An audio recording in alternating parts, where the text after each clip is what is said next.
귀한 시간이 될 수 있도록 축복하여 주옵소서. 감사를 드리며 예수님의 이름으로 기도합니다. 아멘. 우리 하나님의 말씀 보겠습니다. 빌립보서 1장 우리 20절로 26절 말씀입니다. 우리 한 절씩 교독하도록 하겠습니다.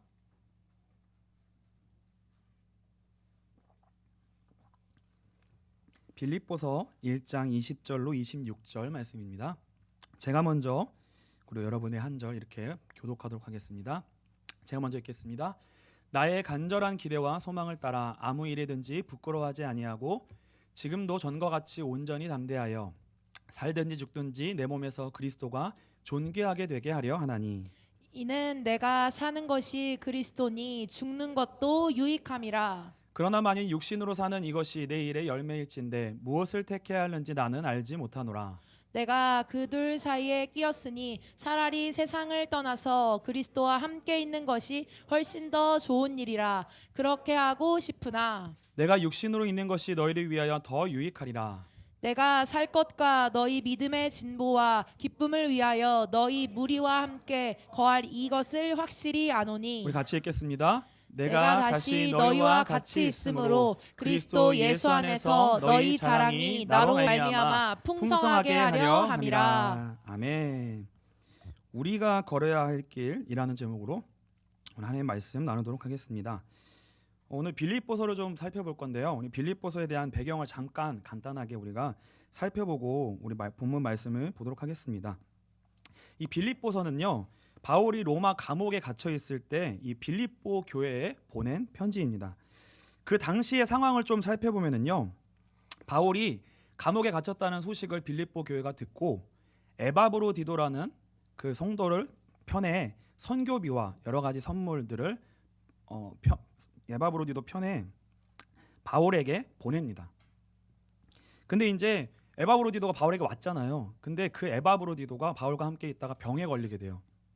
그래서 그 병에 걸렸다는 소식을 듣고 빌립보 교회 성도들이 걱정을 하고 염려를 합니다. 그래서 괜찮다. 그리고 빌립보 교회가 받은 그 후원과 선교를 내가 선교비를 잘 받았다. 그리고 에바브로디도가 회복되어지는 중에 있고 괜찮다니까 염려하지 말아라. 이 편지를 디모데를 통해 보내는 거예요. 그래서 이러한 배경 가운데 지금 빌립보서가 쓰여져 있습니다. 그래서 이 빌립보 교회가 어떻게 시작되는지 좀 한번 살펴보고 넘어갈게요. 사도행전 16장 6절입니다. 성령이 아시아에서 말씀을 전하지 못하게 하시거늘 그들이 부르기아와 갈라디아 땅으로 다녀가 무시아 앞에 이르러 비두니아로 가고자 했을 때 예수의 영이 허락하지 아니하시는지라. 무시아를 지나 드로아로 내려갔는데 밤에 환상이 바울에게 보이니 마게도냐 사람 하나가 서서 그에게 청하여 이르되 마게도냐로 건너와서 우리를 도우라 하거늘. 바울이 그 환상을 보았을 때 우리가 곧 마게도냐로 떠나기를 힘쓰니 이는 하나님이 저 사람들에게 복음을 전하라고 우리를 부르신 줄로 인정함이러라. 이 환상을 듣고 원래 바울이 가려고 했었던 전도 여행의 방향을 틀어서 성령 하나님의 인도하심을 따라 빌립보 지역으로 가게 됩니다. 거기서 처음 만난 게 누구냐면 유명한 루디아예요. 루디아를 만나서 이 빌립보 교회가 세워지게 됩니다. 우리 14절 15절을 한번 볼까요? 사도행전 16장 14절 15절입니다. 두아디라시에 있는 자색 옷감 장사로서 하나님을 섬기는 루디아라는 한 여자가 말을 듣고 있을 때 주께서 그 마음을 열어 바울의 말을 따르게 하신지라. 그와 그 집이 다 세례를 받고 우리에게 청하여 이르되 만일 나를 주 믿는 자로 알거든 내 집에 들어와 유하라 하고 강권하여 머물게 하니라. 루디아의 집이 다 구원을 받고 복음을 듣고 그 집이 교회가 돼요. 그래서 이게 빌립보 교회의 시작입니다.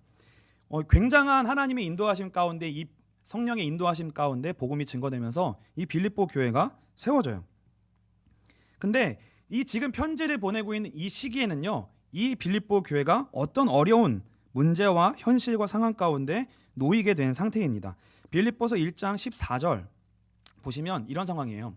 형제 중 다수가 나의 매임으로 말미암아 주 안에서 신뢰함으로 겁없이 하나님의 말씀을 더욱 담대히 전하게 되었느니라.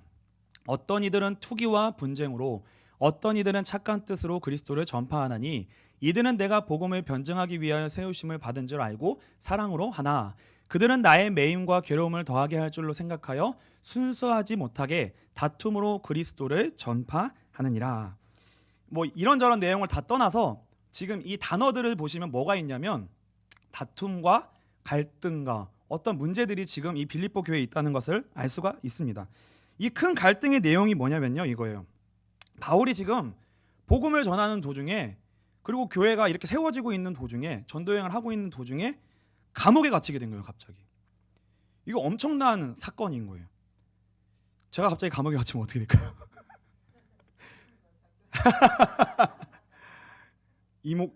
이 땡땡 목사가 뉴스에 나오는 거예요. 갑자기 감옥에 갇힌 거예요. 그래도 제가 갇히는 게 다행이죠. 임 목사님이 나오는 것보다. 바울이 갑자기 그렇게 감옥에 갇히게 된 거예요. 그런데 감옥에 갇힌 것만이 문제가 아니라 이 바울이 감옥에 갇힌 그것이 동기가 되어져 가지고, 그것이 빌미가 되어져 가지고요, 이 빌립보 교회에 갈등이 폭발을 하게 됩니다. 그게 뭐냐면요, 평소에 바울을 시기하고 문제 삼고 싶어하던 사람들이 이 빌립보 교회에 있었어요.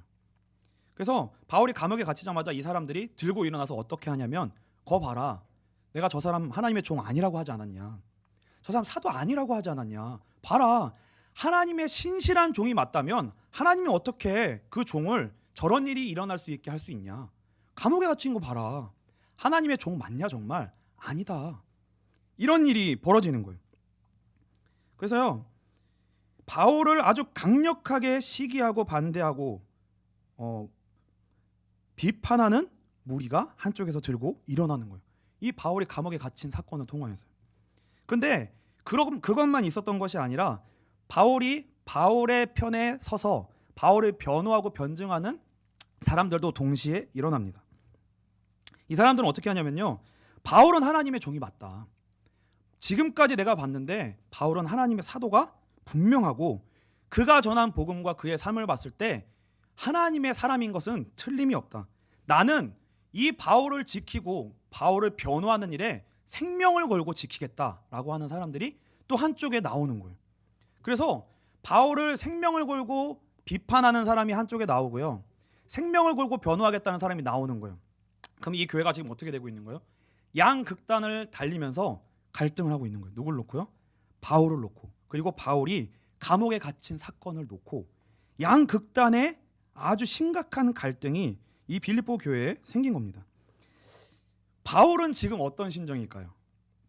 이 바울의 입장에서 오늘의 이 본문을 한번 살펴보면요, 아마 이런 생각을 했을 거예요. 왜 하필 이런 시기에 하나님께서는 나를 감옥에 들어가게 하셨을까? 왜 이런 상황 가운데 처하게 하셨을까? 이게 도대체 무슨 일일까?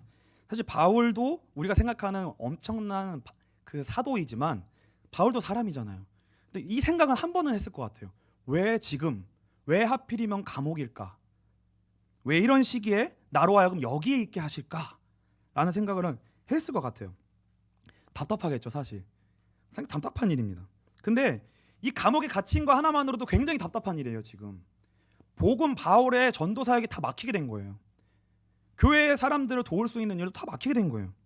그 문제 하나만으로도 쉽지가 않은 상황입니다. 근데 이 문제 하나가 발화선이 돼가지고 2차, 3차의 문제를 계속 만드는 거예요. 교회가 자기를 놓고 싸우기 시작하고. 근데요, 그 한쪽 면은 어떻게 하는 거예요? 바울이 볼 때 너무 억울한 거예요.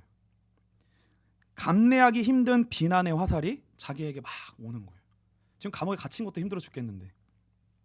근데요, 아까 봤듯이 다행히 지금까지 바울이 힘써서 전한 복음의 열매로 인하여 그들과 그 반대하는 사람들과 생명을 걸고 싸우면서 바울을 변호하겠다는 귀한 사람들도 동시에 있었습니다.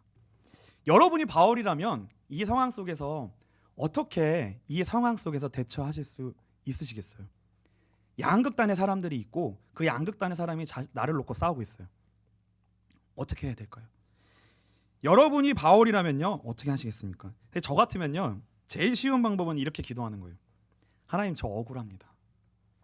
하나님 다 아시잖아요. 제가 이런 비판과 감옥에 갇혀야 될 이유도 없을 뿐더러 이런 비난과 고통과 이런 어려운 핍박을 받아야 될 이유도 없습니다. 이렇게 저를 비난하고 공격하는 저 사람들은 마귀에게 붙들린 사람들이 분명합니다. 하나님이 저들을 공의로 다스려 주옵소서. 저들은 주의 종과 주의 교회를 무너뜨리는 자들입니다. 이렇게 기도하는 게 제일 쉬운 거예요. 그렇죠? 그리고 또 반대로요. 생명을 걸고 저와 복음과 교회를 변호하는 귀한 일꾼들이 있습니다. 저들을 보호하시고 지켜주시고 축복하여 주옵소서. 이게 아마 바울이 가장 취하기 쉬운 길이었을 거예요.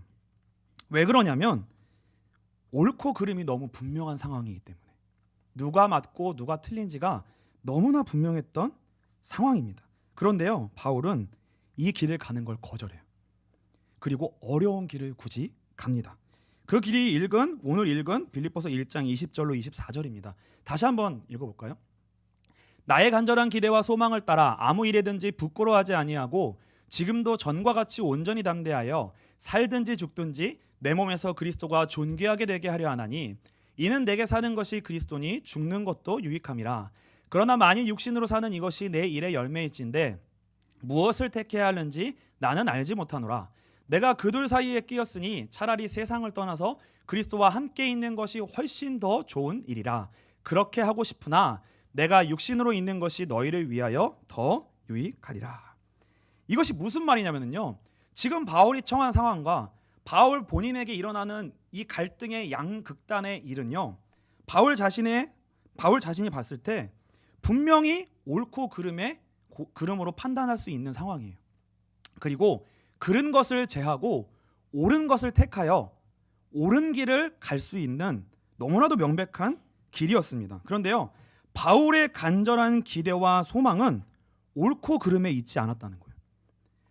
바울은 뭐라고 얘기한 거냐면 그 어느 쪽을 선택하는 것은 다 부끄러운 일이다라고 지금 20절에 분명하게 말씀하고 있습니다.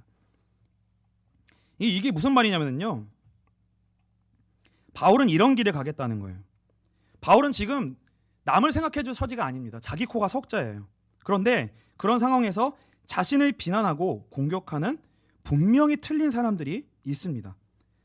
그러면 우리가 갈 수 있는 가장 쉬운 길은 뭐냐면 그들을 틀린 사람으로 정죄하고 그들에 대하여 분노하고 그들이 얼마나 틀렸는지 밝히는 거예요. 그리고 내가 얼마나 옳은지를 밝히는 거예요. 그 길을 가는 게 가장 쉽습니다. 자신의 정당함을 증명하는 길을 가는 게 가장 쉬운 거예요. 그런데 그 길을 가지 않겠다라고 선언하는 거예요. 오해와 비난을 감수하는 것을 내가 선택하겠다, 이렇게 얘기하고 있는 거예요. 근데 이거는 한쪽 면만이에요. 이 길만 가는 것이 아니라 또 하나의 길이 또 있습니다. 바울을 변호하고 바울을 위해 생명을 걸고 싸우고 충성하는 사람들이 있어요. 그렇죠? 바울이 볼 때는 그들은 옳은 사람들이고 그들을 두둔하고 그들과 함께하여 어떠한 정당성을 차지하는 것은 쉬운 길이에요. 그러나 바울은 그 길도 거절합니다. 자신에게 충성하는 사람들을 칭찬하고 그들과 함께 내 정당함을 증명하며 그 사람들의 편을 들어주는 길을 포기하는 거예요. 거절하겠다라고 얘기하는 거예요. 어느 쪽도 나에겐 부끄러운 일이다. 그 어떤 길도 선택하지 않겠다. 바울은 지금 빌립보 교회의 분열과 갈등 앞에서 누가 어느 쪽이 더 옳고 그른지를 판단하는 길을 가지 않겠다라고 얘기하는 거예요. 아예 그 길 자체를 가지 않겠다. 누구의 편을 들어주는 싸움을 하지 않겠다. 옳고 그름이라는 것 자체에서 손을 떼겠다는 거예요. 그럼 바울의 싸움은 어떤 싸움이냐? 살든지 죽든지 내 몸에서 그리스도가 존귀하게 되는 것, 나는 이 싸움을 하겠다는 거예요. 바울이 지금 이 고백을 하는 겁니다. 바울이 지금까지 내가 그동안 이 길을 걸어왔다라고 얘기하고 있어요. 전에도 내가 이렇게 했었다. 그리고 오늘 이 상황에서도 나는 담대하게 이전에 그랬던 것처럼 지금도 이 길을 선택하겠다. 이렇게 고백하는 거예요. 담대하게. 그래서 바울이 뭐라고 얘기하는 거냐면요, 사실 내 심정은 죽는 게 편하다. 지금 천국 가는 게 편하다. 왜 그래요? 지금 나이가 노년입니다. 말년이에요. 사역의 말년이에요. 사역의 말년에 감옥에 갇혔어요. 그럼 뭐예요? 천국 갈 때가 다 됐다는 거예요. 그러면 나는 지금 솔직히 말하면 천국 가는 게 훨씬 편하다. 죽어도 여한이 없다. 왜냐하면 지금까지 나는 그리스도만 존귀케 되는 그 길을 지금까지 왔고, 그 길을 통해 하나님이 예비하신 영원한 생명이 그 길에만 있다는 것을 나는 지금까지 확인해 왔기 때문에 나에게는 죽어도 그 영원한 생명이 예비되어 있다는 것을 알기 때문에 난 죽는 게 훨씬 낫다 지금. 근데요, 뭐라는 거예요? 하나님이 당신의 뜻을 위해 자신의 생명을 거두지 않고 생명을 연장하게 하신다면 나는 교회의 유익을 위해 이 감옥에 갇혀서 그리스도를 붙드는 싸움을 나는 여기서 계속하겠다. 이렇게 지금 고백하는 거예요. 그래서 이렇게 고백하는 겁니다. 빌립보서 1장 29절로 30절입니다. 그리스도를 위하여 너희에게 은혜를 주신 것은 다만 그를 믿을 뿐 아니라 또한 그를 위하여 고난도 받게 하려 하심이라. 너희에게도 그와 같은 싸움이 있으니 너희가 내 안에서 본 바요 이제도 내 안에서 듣는 바니라. 내가 무슨 싸움을 하고 있는지 너희가 알기를 원한다는 거예요. 그리고 너희의 싸움도 내가 지금 하고 있는 그 싸움과 같은 싸움을 해야 된다는 거예요. 지금 그 얘기를 하고 있는 거예요. 내가 지금까지 걸어온 것이 이 길이었고 앞으로도 나는 이 길을 걸어갈 거다. 그리고 나와 함께 나를 본받아 빌립보 교회도 이 길을 걸어갔으면 좋겠다. 이렇게 얘기하는 겁니다. 이게 우리가 걸어갈 길이라는 거예요. 빌립보서 21장 24절 25절입니다. 그 이유가 뭐예요? 빌립보서 1장 24절 25절. 내가 육신으로 있는 것이 너희를 위하여 더 유익하다. 뭐예요? 감옥에서 생명을 연장하는 것이 더 유익하다는 거예요. 왜요? 25절입니다. 내가 살 것과 너희의 믿음의 진보와 기쁨을 위하여 너희 무리와 함께 거할 이것을 확실히 안다. 뭐예요? 이 과정을 통해 분명히 교회는 믿음이 자랄 거다. 복음의 진보가 있을 것이다. 그 과정이 될 거다. 나를 보고 그 믿음이 자랐으면 좋겠다 라고 고백하는 거예요. 그래서 이렇게 고백하는 겁니다. 빌립보서 1장 12절이에요. 형제들아, 내가 당한 일이 도리어 복음 전파의 진전이 된 줄을 너희가 알기를 원하노라. 길이 있다는 거예요. 길이 있다는 거예요. 서두에 바울이 지금 놓여진 환경이 어디로도 어떻게도 풀 수 없는 상황 가운데 놓여져 있다는 것을 우리가 살펴봤습니다. 우리가 생각할 때는 길이 없었어요. 그런데 바울이 지금 어떤 싸움을 하고 있는지 본인의 인생의 얘기를 풀어내면서 그 얘기를 듣다 보니까 길이 있는 거예요. 무슨 길이요? 그리스도라고 하는 길이 있다는 거예요. 믿음의 길이라고 하는 이 길이 있다라는 거예요. 그런데 도리어 너무나도 풀 수 없는 문제라고 했던 그 뭐예요? 외통수. 장기 들 때 외통수 아시죠? 어디로 가도 죽는 길이에요. 어디로 가도 죽는 길. 그런데 길이 있었다는 거예요. 길이 있었다는 거예요. 자기가 갇힌 이 상황이 도리어 어떠한 상황이 됐냐? 복음이 무엇인지를 설명할 수 있는 복음의 진보를 이루는 기회가 됐다는 거예요. 이렇게 고백하고 있는 거예요. 복음을 제대로 알게 하고 그 일이 발전되고 진전되어 교회를 성숙하게 하는 과정이 됐다. 그래서요, 결론이 뭐냐면요, 빌립보서의 결론은 뭐냐면요, 기뻐하라요. 기뻐하라. 그러니까 기뻐해라. 길이 있으니까 기뻐해라. 바울의 인생을 보면서 예수 그리스도를 믿는 믿음의 길, 사는 길, 생명의 길이 있다는 것을 빌립보 교회가 봤으면 좋겠다라는 거예요. 빌립보 교회가 봤으면 좋겠다. 그래서 바울이 이렇게 권면합니다. 빌립보서 4장 1절부터 3절입니다. 우리 한번 같이 읽을까요? 같이 읽겠습니다. 그러므로 나의 사랑하고 사모하는 형제들, 나의 기쁨이요 면류관인 사랑하는 자들아, 이와 같이 주 안에 서라. 내가 유오디아를 권하고 순두개를 권하노니 주 안에서 같은 마음을 품으라. 또 참으로 나와 멍에를 같이 한 내게 구하노니 복음에 나와 함께 힘쓰던 저 여인들을 돕고 또한 글레멘드와 그 외에 나의 동역자들을 도우라. 그 이름들이 생명책에 있느니라. 요디아와 순두개가 누굴까요? 양극단에 있던 사람의 대표인 거예요. 그래서 바울은 그 교회의 양극단에 있던 사람들을 어떻게 말하는 거예요? 주 안에서 한 마음, 주 안에서 이 두 사람을 품고 있는 거예요. 너는 틀렸고 너가 맞아 라고 얘기하지 않고 둘 다 나와 같은 길을 걷기를 원한다 라고 얘기하는 거예요. 옳고 그름의 싸움하는 길을 바울은 거절하고 그들 모두를 그리스도 안에서 붙드는 싸움을 바울이 한 거예요. 이거 진짜 어려운 싸움입니다. 왜 어렵냐면요, 이 틀린 사람들을 품는다는 게요 진짜 힘든 일이에요. 이 사람들이 어떤 사람들이었냐면요, 빌립보서 3장 18절부터 19절입니다.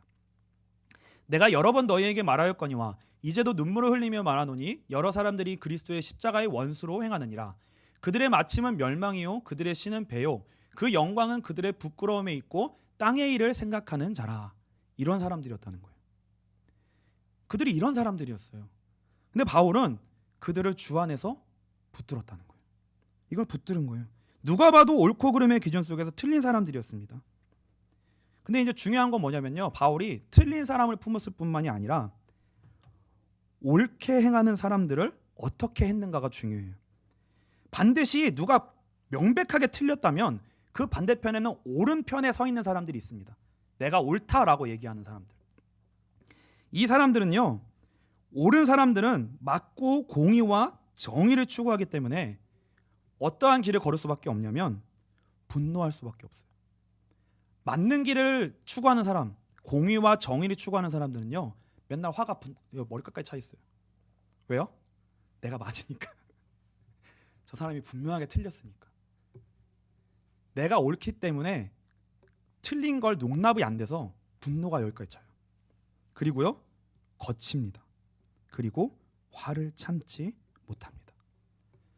바울은 그들도 나와 같은 길을 걸어야 된다라고 권면하는 거예요. 이게 교회에게 주신, 바울이 빌립보 교회에게 준 해결책인 거예요. 바울이. 그래서요, 바울은 이 자신이 걷고 있는 길이 무엇인지를 소개하면서 빌립보 교회의 복음을 깊이로 넓이로 풍성하게 전할 수 있게 됩니다. 이 기회를 통해서. 그게 뭐냐면요, 빌립보서 2장 5절부터 11절이에요. 너희 안에 이 마음을 품으라. 곧 그리스도 예수의 마음이니 그는 근본 하나님의 본체시나 하나님과 동등됨을 취할 것으로 여기지 아니하시고 오히려 자기를 비워 종의 형체를 가지사 사람들과 같이 되셨고 사람의 모양으로 나타나사 자기를 낮추시고 죽기까지 복종하셨으니 곧 십자가에 죽으심이라. 이러므로 하나님이 그를 지극히 높여 모든 이름 위에 뛰어난 이름을 주사 하늘에 있는 자들과 땅에 있는 자들과 땅 아래에 있는 자들로 모든 무릎을 예수의 이름에 꿇게 하시고 모든 입으로 예수 그리스도를 주라 시인하여 하나님 아버지께 영광을 돌리게 하셨느니라. 여기서 그리스도의 복음이 빛나는 거예요. 예수 그리스도가 온전하게 드러나는 거예요.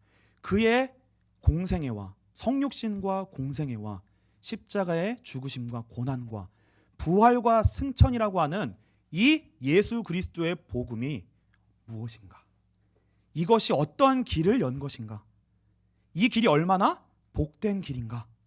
왜 이것만이 유일하게 사는 길인가? 하나님을 만나고 체험하고 경험할 수 있는 길이 있다. 이걸 발견하고 누리는 게 교회다. 이걸 전하는 거예요. 우리 빛가서금 교회가 이 복음을 아는 자리로 나아갈 수 있게 되시기를 주님의 이름으로 축복합니다. 그래서 바울이요 마지막에 이렇게 권면하는 거예요. 빌립보서 4장 4절부터 7절입니다. 그래서 이렇게 결론으로 얘기하는 거예요. 주 안에서 항상 기뻐하라. 내가 다시 말하노니 기뻐하라. 쭉 읽겠습니다. 너희 관용을 모든 사람에게 알게 하라. 주께서 가까우시니라. 아무것도 염려하지 말고 다만 모든 일에 기도와 간구로 너희 구할 것을 감사함으로 하나님께 아뢰라. 그리하면 모든 지각에 뛰어난 하나님의 평강이 그리스도 예수 안에서 너희 마음과 생각을 지키시리라. 아무 때나 이 말씀을 적용하면 안 된다는 거예요. 어떤 사람들에게만 적용되는 말씀이라는 거예요. 바울이 간 길을 따라, 예수님이 간 길을 따라 우리가 그 길을 걸어가는 자들에게 하나님은 우리에게 주신 약속입니다. 아무것도 염려하지 말라. 괜찮다. 반드시 기도하고 간구하면 하나님이 예수 그리스도로 말미암아 구원의 길을 열어주셔서 은혜를 주셔서 우리의 마음과 생각을 반드시 지켜주신다. 반드시 지켜주신다. 그러니까 어떻게 하라? 기뻐하라. 기뻐하라. 다시 말하노니 기뻐하라. 다시 말하노니 기뻐하라. 그래서 우리가 유명한 구절이 나오는 거예요. 빌립보서 4장 13절. 뭐예요? 내게 능력 주시는 자 안에서 내가 모든 것을 할 수 있느니라. 이 말은 뭐예요? 그 십자가의 길, 믿음의 길, 순종의 길, 옳고 그름의 길을 거절하고 예수만이 내 안에 사는 그 길, 그 믿음의 길을 하나님의 능력으로만 갈 수 있다. 우리는 할 수 있다. 우리 교회는 갈 수 있다. 왜요? 능력 주시는 자 안에서 갈 수 있다. 이런 의미인 거예요. 그래서 이 길을 순종함으로 걷는 우리 빛과 소금교회 모든 성도님들, 그 은혜가 충만케 되어지시는 이번 한 주간 되시기를 주님의 이름으로 축복합니다. 우리 이 시간 찬송함으로 기도하도록